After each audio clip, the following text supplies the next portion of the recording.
Ravi de vous savoir nombreux devant vos petits écrans pour les comptes de vitrine de la culture et des arts, votre portail socio-culturel, chers téléspectateurs. Voici les principales articulations. Nous parlerons de la Journée internationale de la langue maternelle célébrée le 21 février dernier. Enfin, 10 ans de l'artiste peintre Georges Motoke reste à la une. Nous en parlerons au cours de ces magazines. C'est tout pour les sommets. Pour vous permettre de mieux vous installer, nous vous proposons ceci.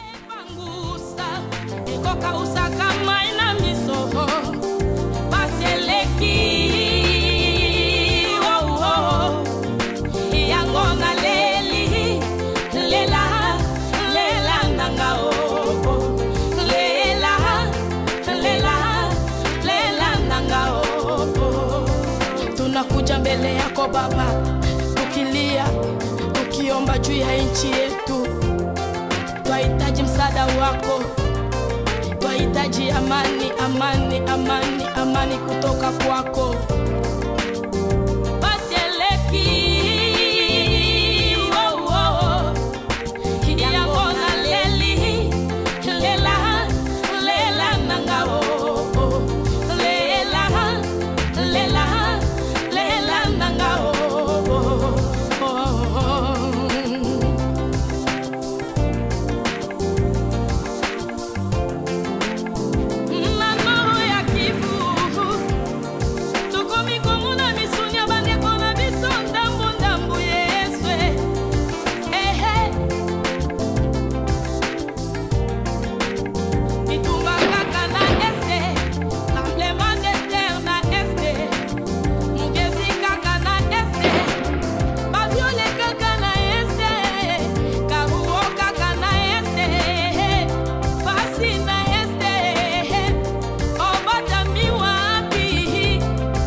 Bienvenue à toutes et à tous et merci de nous rester fidèles sur la télévision nationale et le compte YouTube, vitrine de la culture et des arts. La Journée internationale de la langue maternelle est très capitale. Quelques personnes ont réagi en rapport avec cette célébration. La place de la langue maternelle, je peux dire déjà en termes locaux, c'est au niveau de la communication. Parce que si vous constatez aujourd'hui, la plupart des parents déjà apprennent à leurs enfants les langues officielles et on a du mal à pouvoir reconnaître soit la tribu d'une personne, la provenance, parce que simplement cette histoire de la langue officielle s'est imposée. Alors que nous, quand on grandissait à l'époque, on était face à des parents qui savaient parler les langues maternelles. Et nous aujourd'hui, c'est difficile. Moi qui vous parle, je suis incapable de vous exprimer la langue maternelle, alors que voilà, j'étais en face des personnes qui parlaient, qui s'exprimaient en langue maternelle. Pourquoi? Parce que simplement, on n'a pas su vulgariser cela. Et la place de la langue maternelle, moi je peux dire, c'est au niveau surtout de la communication locale, parce que on ne peut pas parler toujours des choses, on ne doit pas se dire des choses qui doivent toujours être exposées, même en termes diplomatiques.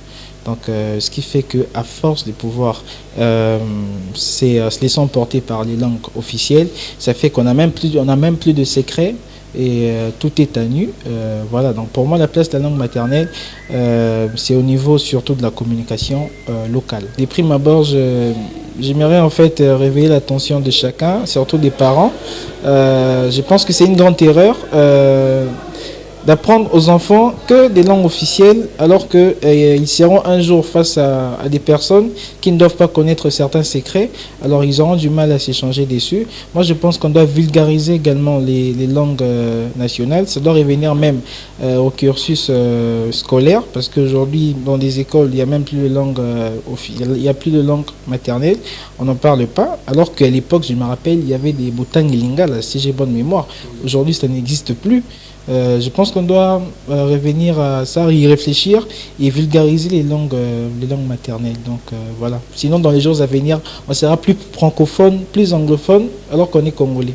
Langue maternelle est très nécessaire toye bayango, très nécessaire bana na biso baye bayango ndenge ba mikolo baye biango ezali monoko et permettre mwana o bandolo batata mama to noko obanda nango donc ekobunga yote ndenge bandeko no biso bangala balobaka boende dikabujimini donc oye memio ebunga yote na mutu.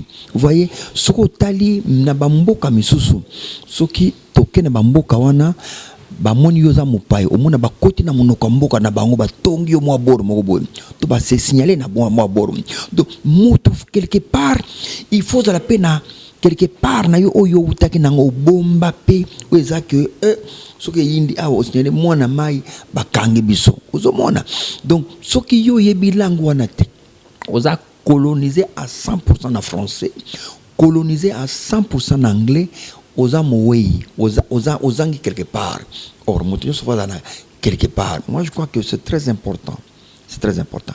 Pona oyo baye kolia ngote o bayebite basala effort ya ko bénéfice kata ndambu bo ba kotuna origine na yo zanini uti wapi uta wapi yo lo banini oyibi atandambu te bakotuna nga odi mwena ngani ndimu kwa sompi très important na ilengi tango ndimu kwa sompi kwetu penyi kwetu sikumbujmai ça fait bien oza au moins na chez vous so moni muto na chez bango te muto na suspect.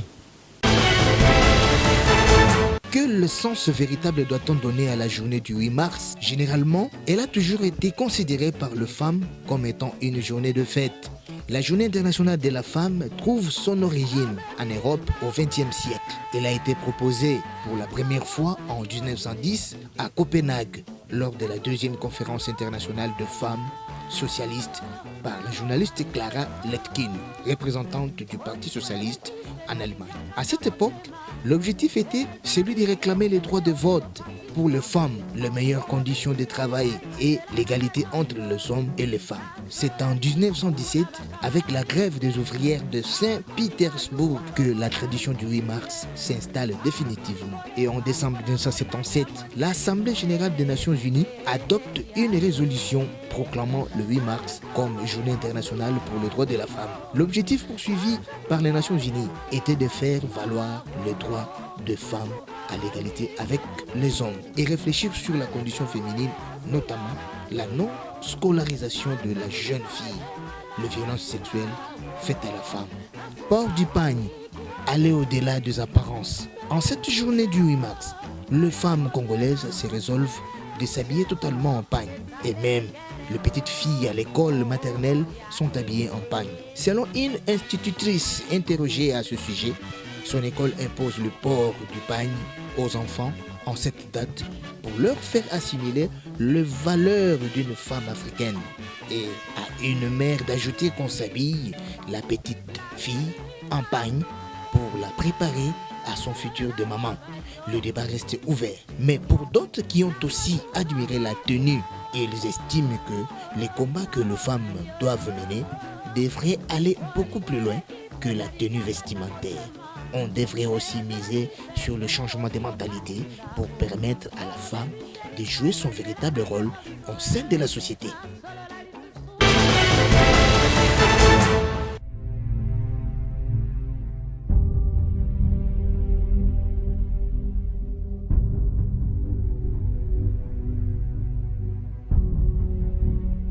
En ce mois de mars, comme dans les années antérieures, si je peux commencer à 2019, En 2019, le mois de mars, nous avons sensibilisé les femmes de l'hôpital général de référence d'Njili dans la prise en charge de chikungunya, comme c'est l'épidémie qui était en vogue.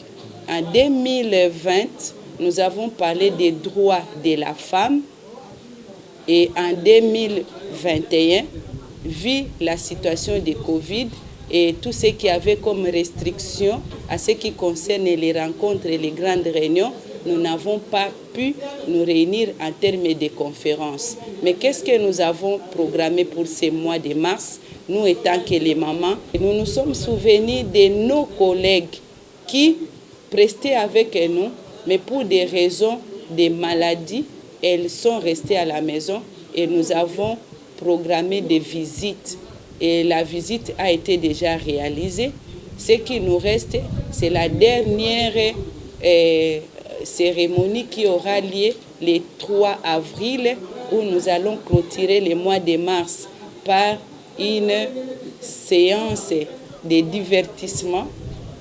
À part les divertissements, on va sensibiliser encore on va sensibiliser les femmes à ce qui concerne les thèmes qui a été retenu cette année, qui parle des leaders féminins excellents.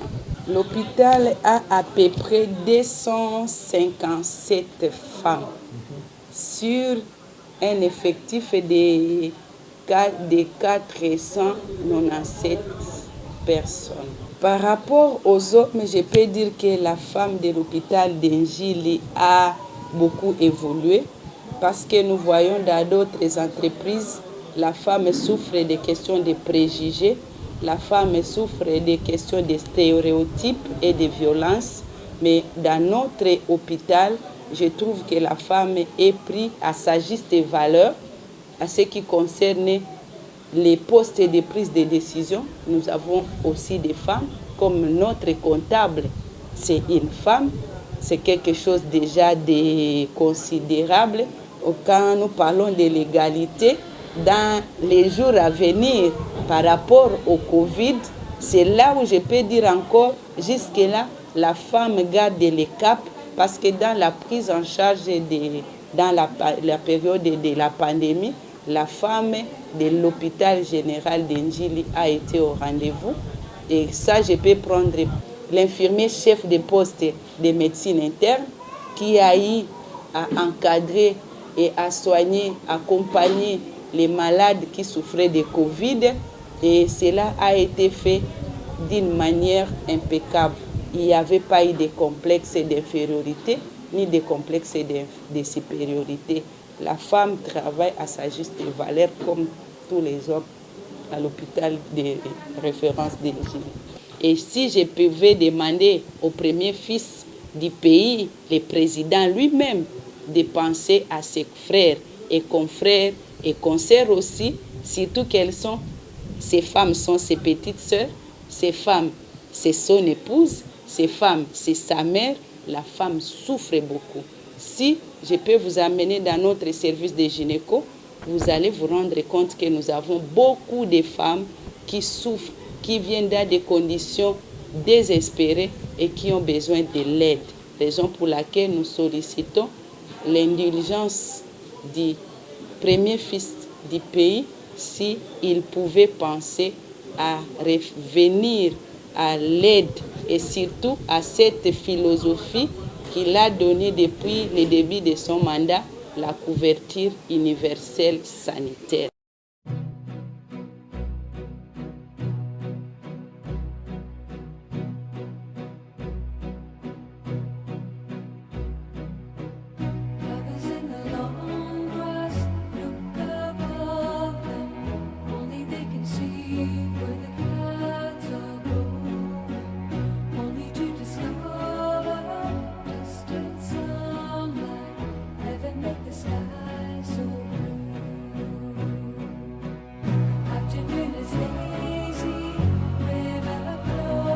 J'ai clôturé le mois de la femme avec toutes les mamans de Massina qui sont venues ensemble pour qu'on essaye un peu de réfléchir sur notre thème de l'année et puis de partager ce que nous avons reçu auprès de gens qui nous soutiennent et puis auprès de ceux qui sont tout autour de nous pour faire avancer ce travail. À toutes les mamans, je les salue. Pourquoi pas la première dame, maman Denise Nyakioru. Je vous salue, maman. Nous sommes toujours derrière vos pas pour essayer de faire mieux, pour appuyer la vision de notre président, afin que nous aussi, maman, nous puissions marquer notre époque. J'ai une vision qui est très vaste, qui est large, mais sauf que nous sommes un peu limités parce que nous n'avons pas de partenaires. Si Dieu le veut, nous pouvons encore faire mieux parce que notre quartier, notre commune, les mamans se sentent un peu délaissées, les mamans se sentent un peu oubliées. Moi, je suis venue pour réveiller les mamans de Tchangou, pour réveiller les mamans de Massina, pour faire autrement. Je salue notre première dame, maman Denise Nyakioru, les papas de tous les Congolais, Félix Tshisekedi Tshilombo, notre président. Nous les saluons. Ce mois est dédié à la femme. C'est pour cela que l'ONG a voulu faire un tout petit geste que nous venons de faire. Les mamans sont heureuses, nous aussi nous sommes heureuses comme nous l'avons fait. Nous faisons appel à tout le monde. Coucou à celui que j'appelle affectueusement Francis. Et oui, t'as le superlatif absolu en séjour ici à Kinshasa. Maître Val Mbakala, la tête bien faite à Lubumbashi. Patrick Baraka, le patron de Rivonia Lounge, les bijoux de la ville, toujours à Lubumbashi. Et le superviseur général Tino Mbakala. Sans omettre Maître Kams Kisungwa de Maman Priska Chako. C'est par ici que nous bouclons la boucle. Merci au professionnalisme de Joséphine Safi Mongo, Tanela Mama Africa, la mère des opprimés, Ernest Boulikoko Safari qui ont écrit ces magazines. Yann Mangoyo a monté, Amorelan Doumeder Moubenga était derrière la caméra, Christian Abiti, Émile Zola au décor, Joseph Nzenzo à la prise de son. Ce magazine a été réalisé de main de maître Gemi Kalemba sous la supervision de Dieudonné Ngumba Chamberton. Portez-vous bien, à tout de suite.